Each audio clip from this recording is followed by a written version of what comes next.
Have you ever walked away from a conversation, sat in your car, and thought, why did I say yes to that? Or maybe you've looked back at a relationship and realized someone you trusted slowly, quietly, started making all of your choices for you. You might have experienced dark psychology without even realizing it. These quiet, calculated conversational traps appear every day in office politics, in sales pitches, and personal relationships. These tactics share a single fatal vulnerability. Their effectiveness relies entirely on remaining invisible to the target. The moment they are illuminated, they stop working. So we are going to decode this invisible script. We'll unmask the 5 primary mechanics manipulators use to bypass your logic and show you exactly how to neutralize them. Recognizing these patterns is critical. The blind spots in our psychological processing are the exact doorways manipulators use to quietly steal your autonomy. The first pattern is the tactical weaponization of silence. In a negotiation or a tense discussion, the counterpart intentionally stops replying. They don't react, they just sit there. Look at this model of a two-way interaction. Silence creates a sudden, uncomfortable psychological vacuum. The human brain hates that empty space, so the target node instinctively expands to emit information, desperately trying to fill the void. Silence makes you uncomfortable, and manipulators use that. To relieve the pressure, you speak more, reveal critical information, and often agree to terms you never intended to accept. Pattern 2 attacks from the opposite direction, forced urgency. You hear it constantly. Decide now. This offer won't last. Or tell me right now. These artificial deadlines are designed to induce a specific cognitive override. The manipulator introduces an immediate artificial threat to bypass the logical processing centers of your brain entirely. Panic kills logic.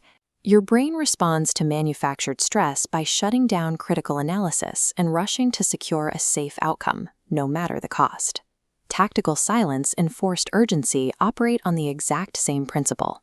They use deliberate psychological stressors to force a decision before your logical thought can occur. When manipulators want to establish long-term control, they shift to relational traps. Pattern 3 is love bombing, where someone praises you excessively and uncomfortably fast. This chart tracks a baseline metric of human trust over time.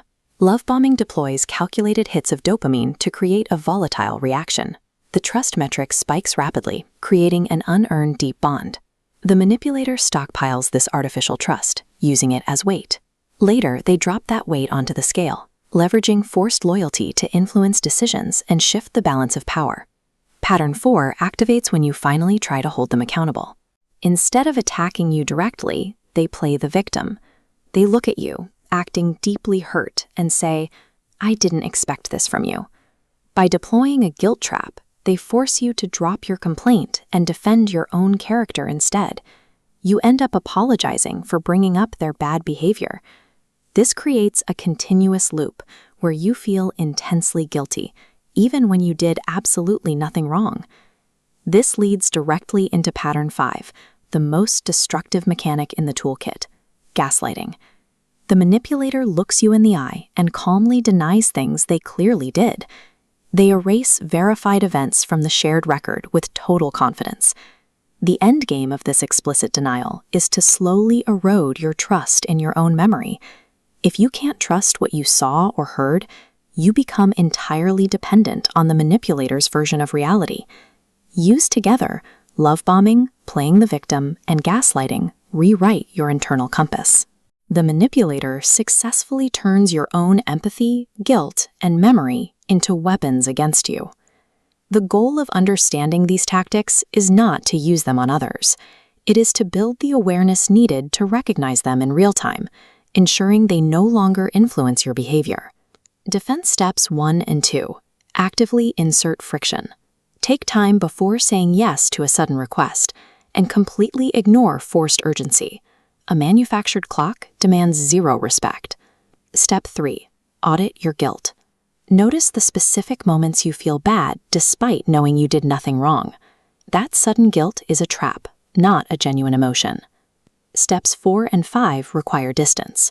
Anchor yourself to verifiable actions, not spoken words. Step back, stay calm, and observe long-term behavioral patterns instead of their daily excuses. Dark psychology operates with a massive hidden structural weakness. It only works when you do not clearly see it. The exact moment you recognize the pattern and name the tactic, the spell breaks. You unmask the mechanic, and you take your power back.